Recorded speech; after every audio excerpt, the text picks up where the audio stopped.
Welcome to Strength of Material lectures by Civil Thinking, and in this video lecture series on moment of inertia and center of gravity, we are going to see how to find the polar moment of inertia of a solid and hollow shaft.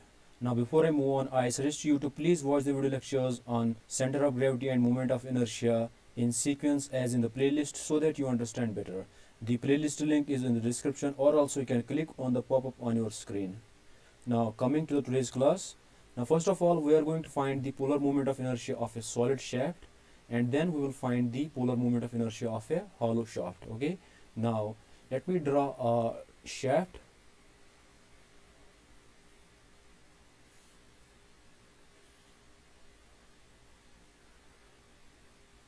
Let us say we have this shaft, okay, and let me draw the axes. Okay, now in this plane cross section I will draw the x-axis and y-axis, and along the length I will draw the z-axis. Okay, so here we have this x-axis and this is our y-axis. Okay, and along the centroidal axis we are going to draw the z-axis. Okay, this is z-axis. Okay, now moment of inertia of a section, circular section, is given by I is equal to pi r4 divided by 4. Okay, now when we talk about this, because we have divided it into the x-axis and y-axis, so we are going to write the moment of inertia about the x-axis and moment of inertia about the y-axis for this circle. Okay, so Ix is going to be pi r4 divided by 4, and moment of inertia about y-axis is also going to be pi r4 divided by 4. Okay, why same?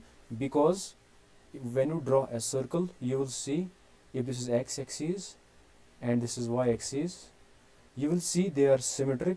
Okay, so moment of inertia about the x-axis as well as moment of inertia about the y-axis is going to be same, and it will be equal to pi r4 divided by 4. Okay, and this r is the radius of this circle. Okay, so we know the moment of inertia of this circular section about both x-axis and y-axis, but we have to find the polar moment of inertia. Okay, and from the previous class, from the theorem of perpendicular axis, we know the moment of inertia about the z-axis, right? It is equal to ix plus iy, right?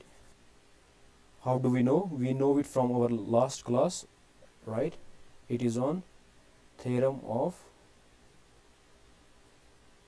perpendicular axis. Okay, so according to the theorem of perpendicular axis, the moment of inertia in the normal direction is the sum of the planar moment of inertias, provided they are making an angle of 90 degree. Okay, we have this x-axis and y-axis, they are making an angle of 90 degree, and from our previous class we have seen the polar moment of inertia, okay, is only the sum of the planar moment of inertia. Okay, now if you have not watched that, please watch that video lecture first. Okay, now so we can write Iz equal to pi r4 divided by 4, and this is pi r4 divided by 4, both are the same. Okay, so when you sum them up, it is going to be 2 times pi r4 divided by 4. Okay, so 2 ones, 2 twos. Okay, so we get Iz equal to pi r4 divided by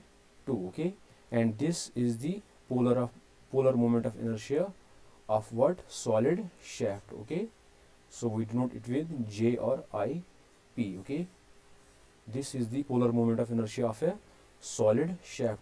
Okay, now let us move on to the polar moment of inertia of a hollow shaft. Okay, now since we know the polar moment of inertia of a solid shaft is pi r4 divided by 2, we are going to use this to find the polar moment of inertia of a hollow shaft. Okay, now let me draw a hollow shaft. Okay, now this is a hollow shaft. Okay,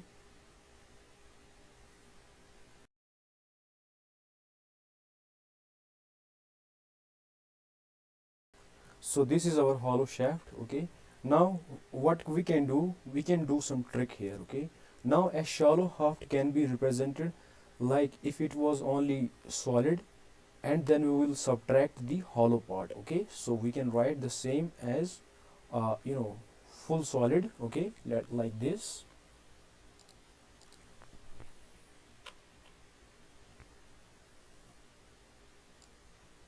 Like this. Okay,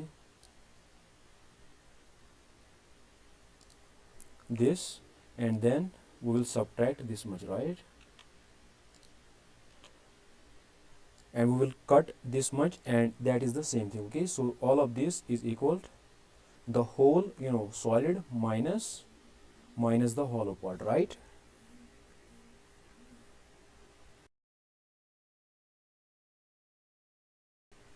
Okay, so what we do, we consider this hollow shaft, although it is like the whole solid, and then we will subtract the hollow part. What do I mean? So in order to find the polar moment of inertia of this hollow shaft, we will find the polar moment of inertia of the whole solid shaft, and then we will subtract the polar moment of inertia of this empty cut, right? So why we can do that? Because you can see the polar moment of inertia will be about what, this axis, right?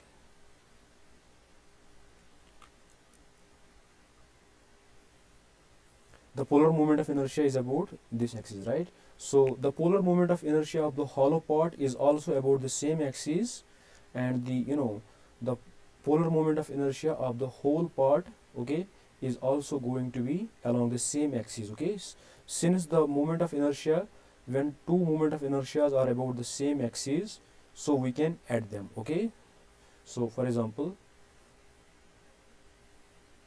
like this. Okay, now these 2 pointers, they are same, right? They coincide. Okay, it means this line, this centroidal line, polar line, and this polar line or centroidal line, they are the same thing. Okay, so when we find the polar moment of inertia of this, it is going to be about this, right? And when we find the polar moment of inertia of this hollow part, it is also going to be about this. Okay, since they are going to be about the same thing, okay, so we can add them to find the net. Okay, but we will use the minus sign. We will not use this plus this, we will use this minus this, because this is a hollow part. Okay, we use a negative sign for the hollow part. Okay, so I can write here. Now let us say r is the radius, okay, capital R, of the whole solid part, and here let us say small r is the radius of the cutout part. Okay, now because we know this, right, this is the polar moment of inertia of of a circle, right? So we can write here, we have this as pi r4 divided by 2, and what is the polar moment of inertia of this? It is going to be same thing, but it is going to be small r instead of capital R, right? Pi small r4 divided by 2, right?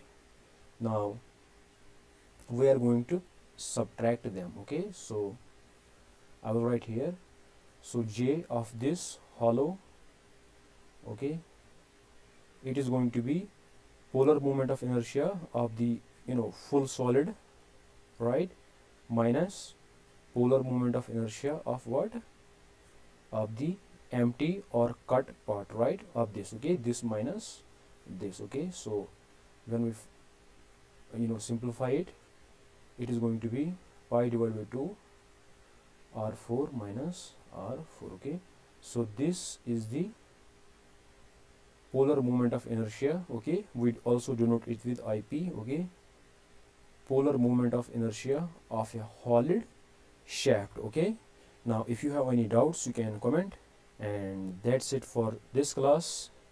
See you in the next class. Thank you.